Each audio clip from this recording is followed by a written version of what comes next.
Hi all, ഇന്ന് വന്നിരിക്കുന്നത് ഒരു ഉണക്കക്കപ്പ പുഴുക്കുമായിട്ടാണ്. ഉണക്കക്കപ്പ എന്ന് പറഞ്ഞാൽ നിങ്ങളിൽ പലർക്കും അറിയണമെന്നില്ല. കപ്പയാണ്. കപ്പ അരിഞ്ഞ് വേവിച്ച് ഉണക്കിയതിനെയാണ് നമ്മൾ ഉണക്കക്കപ്പ എന്ന് പറയുന്നത്. ഇത് ഞാൻ ഇന്നലെ തലേദിവസം വെള്ളത്തിലിട്ട് വെച്ചതാണ്. ഇത് നന്നായി കുതിർന്നാൽ മാത്രമേ പെട്ടെന്ന് വെന്ത് വരികയുള്ളൂ. കുതിർത്ത ഈ ഉണക്കക്കപ്പ നന്നായി കഴുകി കുക്കറിലേക്ക് ഇട്ട് കൊടുക്കാം.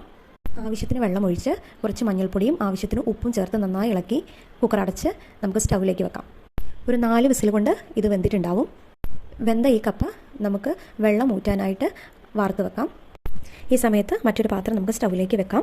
കുറച്ച് വെളിച്ചെണ്ണ ഒഴിച്ച് അതിലേക്ക് കടുക് ഇട്ട് കൊടുക്കാം. കടുക് പൊട്ടി കഴിയുമ്പോൾ കുറച്ച് കറിവേപ്പിലയും കൂടി ഇട്ട് കൊടുക്കാം.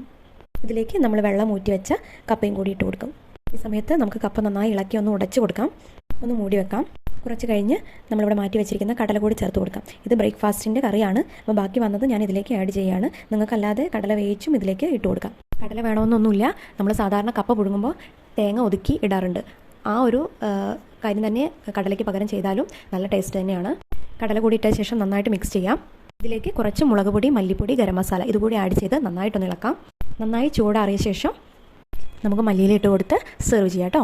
അപ്പോൾ എല്ലാവരും ഇത് ട്രൈ ചെയ്ത് നോക്കുക. എന്നിട്ട് കമൻറ്റ് അറിയിക്കാം കേട്ടോ. മറ്റൊരു വീഡിയോയുമായി നമുക്ക് അടുത്ത് തന്നെ കാണാം. ബൈ.